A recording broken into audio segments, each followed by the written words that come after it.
You're listening to The Coffee Hour. I'm Andy Bates. I'm Sarah Gulseth.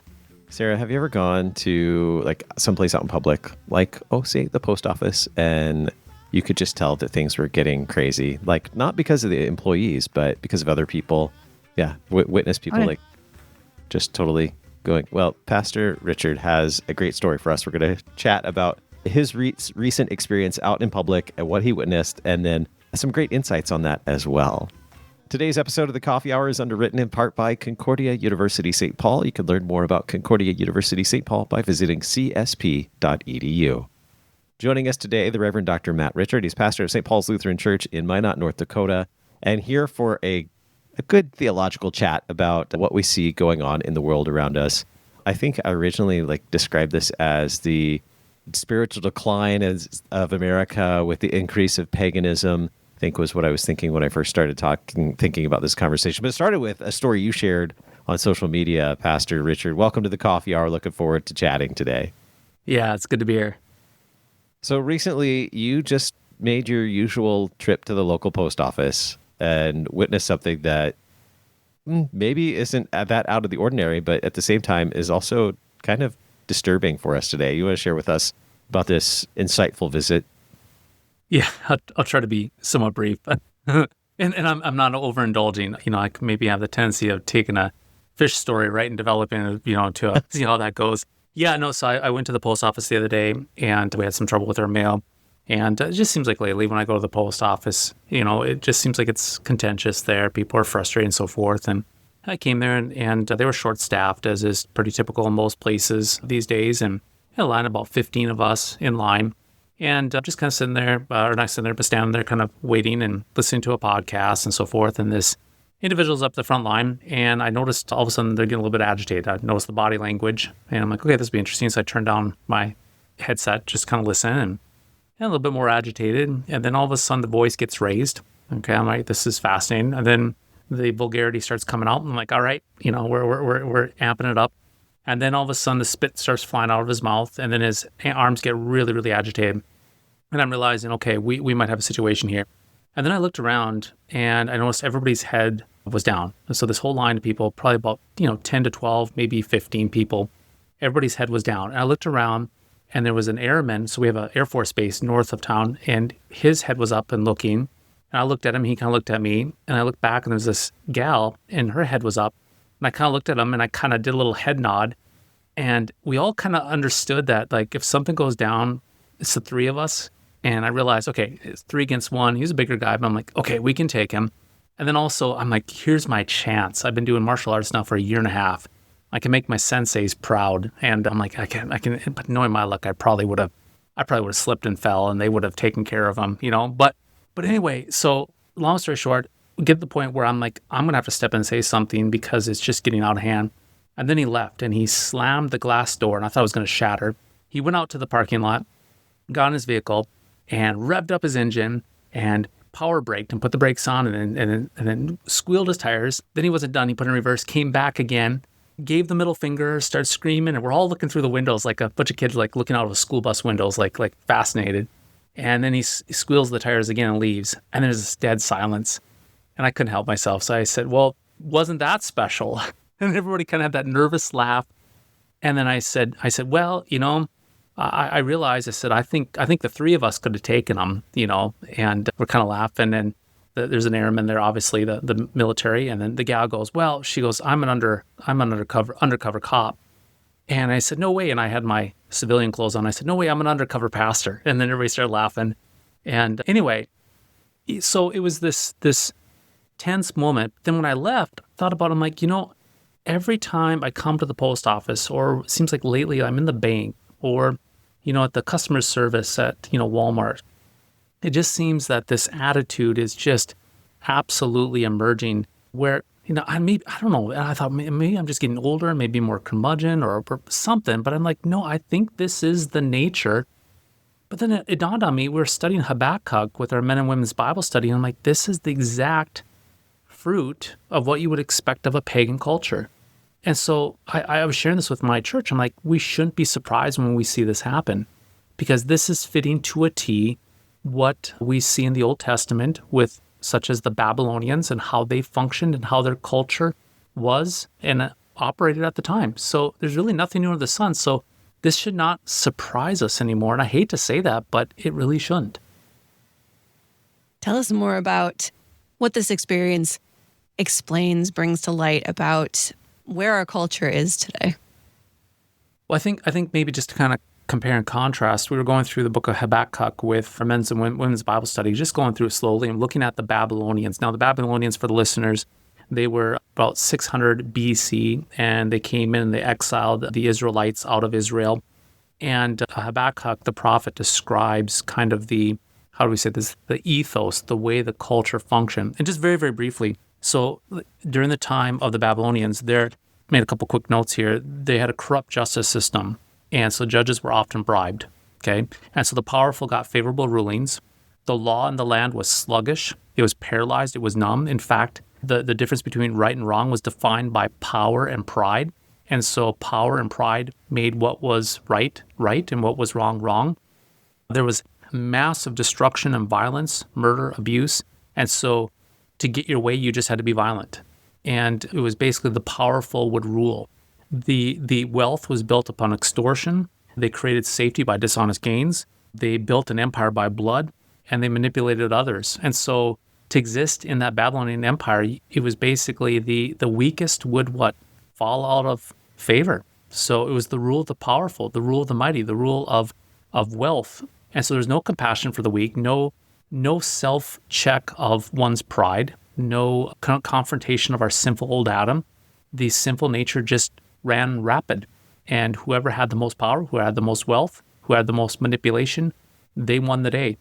And so this culture of Babylon is what we see coming through the cracks.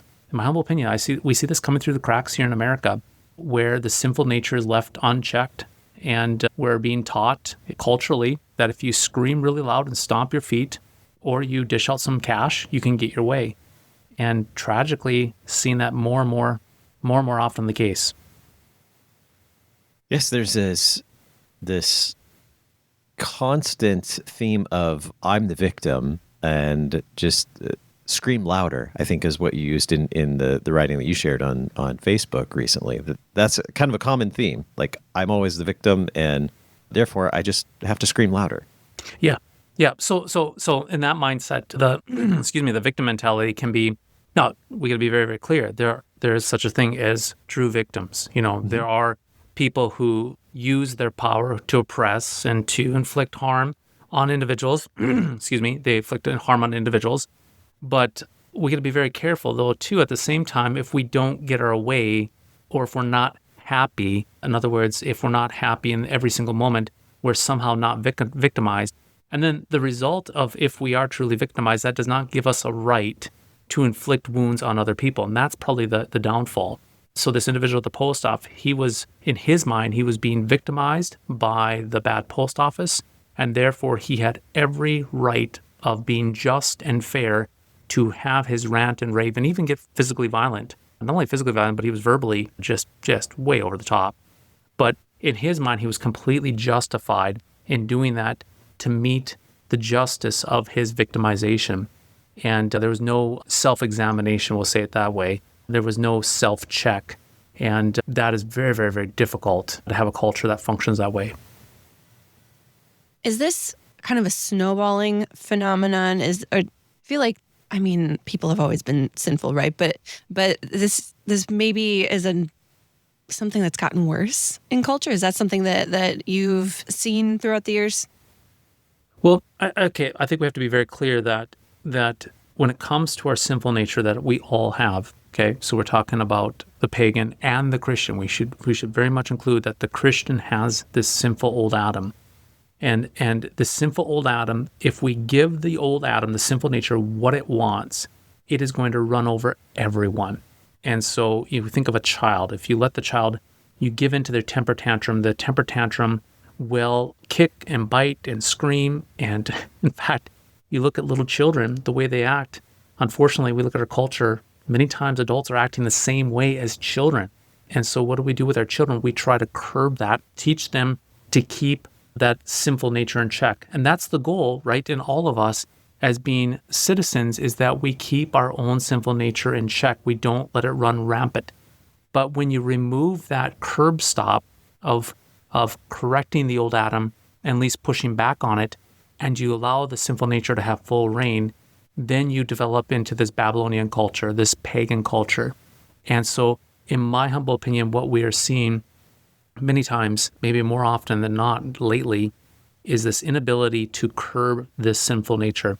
Now, the sinful nature has always existed, but there was a time and a place, I think it was curbed more than it is now, and now the stops, maybe like bowling, right? So the bumpers, right? They've been removed. Whereas the bumpers, when they're up, it keeps the ball in the center. Whereas culturally, socially, some of these curbs, some of these gutter blockers, or whatever you call them, are being removed, and now things are kind of getting outside of the lane, if you will.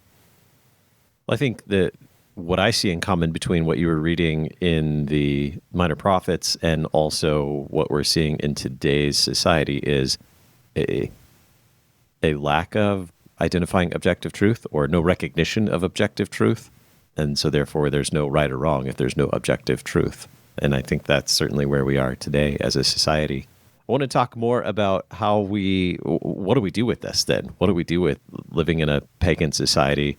How do we as Christians respond faithfully in that? So we'll do that in just a moment as we continue our conversation with Pastor Matt Richard, pastor of St. Paul's Lutheran Church in Minot, North Dakota. We'll continue the conversation in just a moment right here on the Coffee Hour. I'm Andy Bates.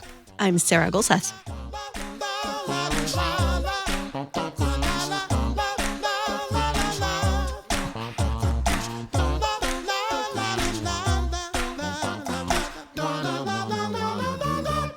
Who am I? How has God gifted me? Where is God calling me to serve? Concordia University St. Paul helps students explore the answers to these questions. Through a Christ-centered Lutheran higher education, dedicated faculty, and engaging academic programs, CSP is here to walk alongside you in your educational journey. With more than 100 degree programs from undergraduate to graduate offered in person and online, CSP aims to prepare you for success however God calls you. Visit csp.edu to discover and engage your calling today.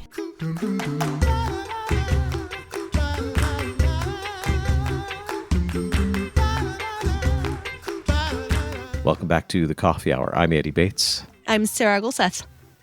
We're talking theological today. Mm-hmm. A bit theology, and I don't know, there's another word for this type of conversation.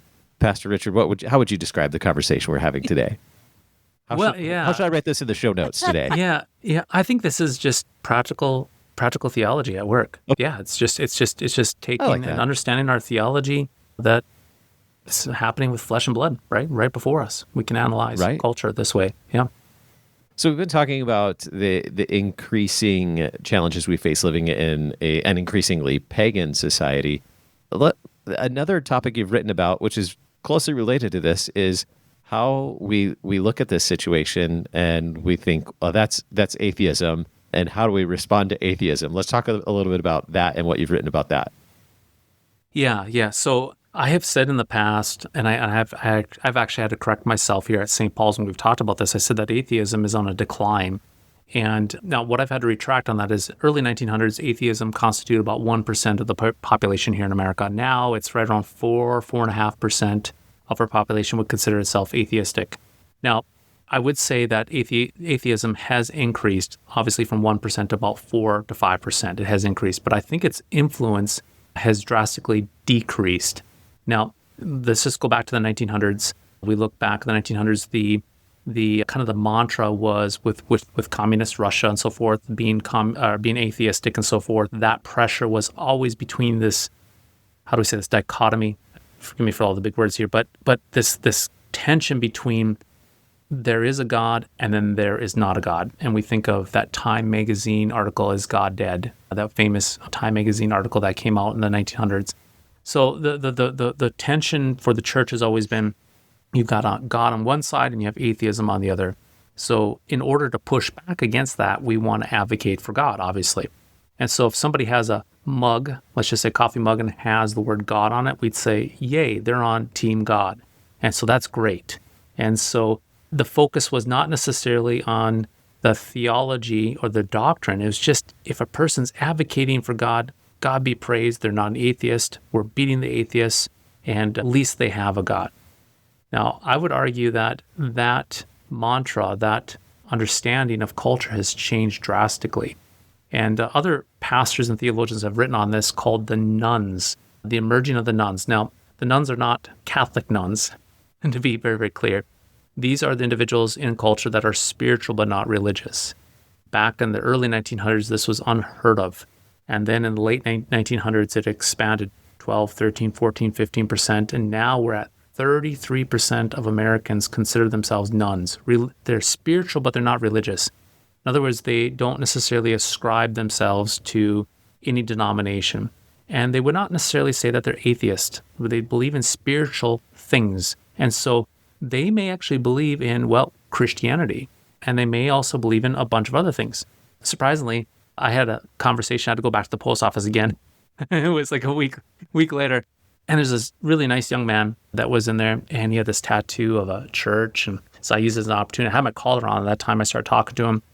And he started sharing all this spirituality with me. And a lot of it was Christianity. Other was Gnosticism. I mean, it's a whole other topic. It was Gnostic. And then he had all this other spirituality, Eastern spirituality mixed into it. Now, if you take that young man and you go back to the 1900s, you would hear him and see a church on him. He was talking about God. You say, man, he's one of us. He's on our team.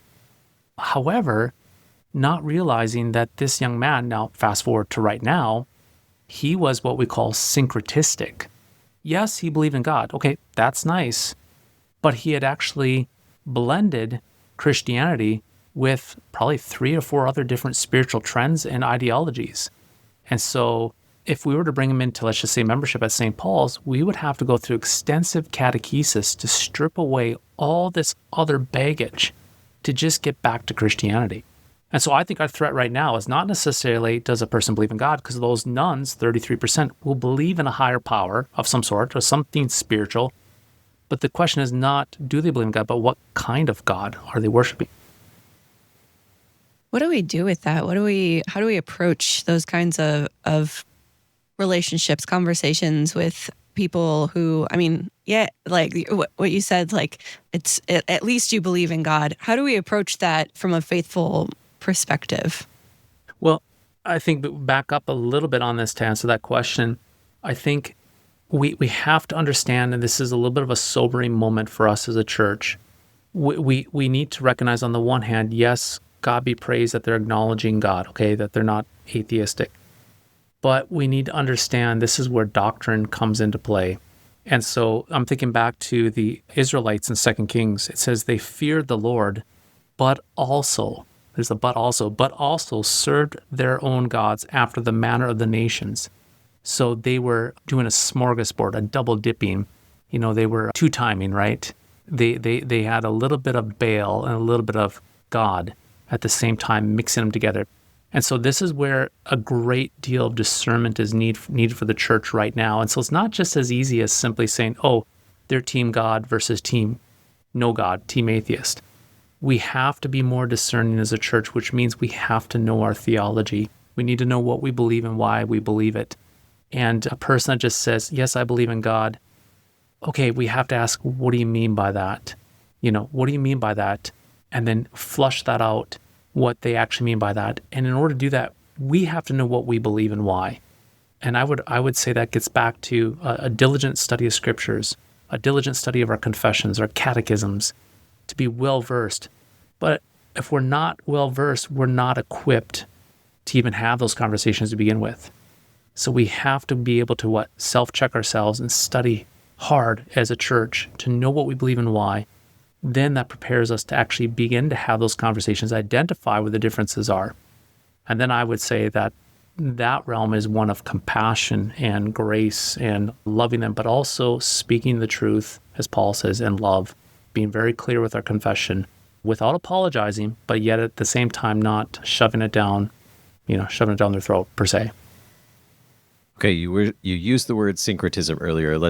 Can we have a clear definition of syncretism that will help us, and then what do we do with that? You've done a nice job, I think, of explaining that, but let's sum it up with a definition. Okay, so Syncretism. think of it's summer out and think of Dairy Queen blizzards, right?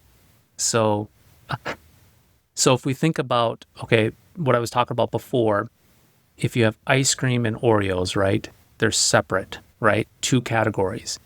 Back in the day, it was God or atheism. They're separate. So if you were to reject the ice cream, then you were definitely Camp Oreo, right? That would be called apostasy, right? So if you reject God, that's called apostasy. So you reject the ice cream and you just take the Oreos, right? It's either or, one or the other. But syncretism is taking the ice cream and the Oreos together, having a little bit of both, putting them in a blender, taking both. And so syncretism is blending aspects of different religions together. So you don't reject Christianity. So this young man at the post office, he was thrilled that I was a pastor. He thought my cross on my neck was great. He was happy that I commented on his church tattoo. And we were like what? We were like close, him and I, because we were both talking about spirituality. And so he did not reject Christianity. The problem is that he put a comma or he put parentheses and he added a bunch of other things to it. And so syncretism, I think, again, can be defined by that 2 Kings passage. So they feared the Lord, but also they served the gods of the other nations. So they did both. They were double dipping. They were two-timing, as it could be said. They had their cake and they ate it too, as they say. So that's syncretism. Let's be clear that why that's a problem, because I don't think that's clear in American culture today, even among some American evangelicalism, why that's a problem. I can't have both the Christian God and all these other things. They're all good gods too. It's really all the same thing, right? Yeah. So I think about what Jesus says and what Paul says, a little leaven leavens the whole lump. And so you think of a little yeast, what it does, that it can come and can permeate the whole batch. And it can think of it ruining the whole batch. And so when a little bit of yeast, it actually, all you need is a pinch of yeast and it can permeate through the whole dough, and then it causes fermentation, the whole thing, and it spreads. And so this is the illustration that's used by Jesus and Paul as far as sin itself. And so we need to keep in mind that this pagan culture, and we were studying this morning with the men's and women's Bible study in the book of Micah, and was talking about this pagan, this idolatry, this paganism that was in Samaria, and how it moved and it spread like a poison. It came down to Jerusalem, at the gates of Jerusalem, and it infected that. So this pagan ideology is essentially demonic at its core, and you cannot mix light and dark. When you do that, you end up spoiling the gospel. The gospel is about Christ Jesus and Him alone. And so we as Christians, we hold to Christ alone, we hold to grace alone, we hold to the Word alone, and it's Jesus with a period. It is the Word of God with a period. It is God's grace with a period. But when we take that period and we make it into a comma, or we erase the period and we put a plus sign and we add a bunch of things onto it, we destroy the essence and the person of Christ. We destroy the essence of the gospel. We destroy Christianity. Jesus does not say, I am a way and a truth and a life. He says, with a definite article, I am the way, the truth, and the life. And so when you add to Jesus, you subtract Jesus, you destroy Jesus. When you add to Christianity, you destroy the message of Christianity. And so that is what's at stake here. And that's what was at stake at the Old Testament. Every single time that the Israelites, they started taking on the pagan deities, they destroyed the gift of who God is. And He's a holy God, and He's set apart. He's a jealous God. And when you start introducing other deities, other ideologies, it poisons the whole batch. What are some faithful ways to maybe identify when this is happening around us in our culture? Because as we're talking, this kind of thing permeates a lot of different spaces in our culture and a lot of different things that we interact with. How can we identify it and speak faithfully about it in our circles, as you're saying, speaking the truth in love? Yeah, I'm stealing this from this question, and I can't remember the individual. Was I think it was like a YouTube video I watched once upon a time. He says that when somebody says an assertion, you have to stop and say, what do you mean by that? And so we there's going to be terminology that's going to be used by individuals, Jesus, grace, faith, all of these spiritual terms that are out there. And with the advent and the use of social media and so forth, we have this terminology at a wide access across America. So when somebody makes an assertion, I think you can simply humbly and ask, say, what do you mean by that? And that's not being confrontational. It's just, help me out. Hey, that sounds interesting. Tell me, what do you mean by that? And you'll notice right away then whether they actually know what they're talking about, or if they're just repeating a talking point. If they're just repeating a talking point, I would say, don't shred them. They're maybe just sharing it as a thought. But if they do know what they're talking about, maybe they'll expound on it, and you might realize that the words that they're using are different than the same words that how we use them. And then perhaps you can say, well, that's amazing. Where did you learn that to be true? What's your source on that? How did you come to understand that? And more often than not, when I ask that question, a lot of times people say, well, I don't know, I just kind of, picked it up here and there. And you can just say, okay, that's cool. And that shows that they really haven't spent much time thinking about it, But if you do push them on that, you might find out, well, I learned that from, Eastern religion, or I learned that from, Lutheran Church, or maybe learned that from, well, I saw it on a YouTube channel, And so you can piece this together where they're getting their theology from. So everybody, our theology, we're all theological. Everyone has, this, and especially the nuns, they have this theological lens in which they view spirituality, they view themselves, and so forth. But the question is, where are they getting it from, and how are they using the terms, and how are they applying it? And so I think as Christians, I know we as Christians, we have a lot of work to do to ask people, what do you mean by that? How did you know that to be true? Where did you come to know that? And then gently try to, well, can I offer you a couple thoughts from my perspective? And inject and share and proclaim the good news of the gospel to them. The good news. Proclaim the good news. Our guest today, the Reverend Dr. Matt Richard, pastor of St. Paul's Lutheran Church in Minot, North Dakota. Thanks for the good chat today. Absolutely. It's always fun, you guys. You've been listening to The Coffee Hour. I'm Andy Bates. I'm Sarah Golseth. The Coffee Hour with Andy and Sarah is a production of KFUO. To support The Coffee Hour and KFUO Radio, visit KFUO.org. You can also text KFUO to 41444 or send an email to gifts@KFUO.org. And you can call us at 800-844-0524. KFUO. Christ for you, anytime, anywhere.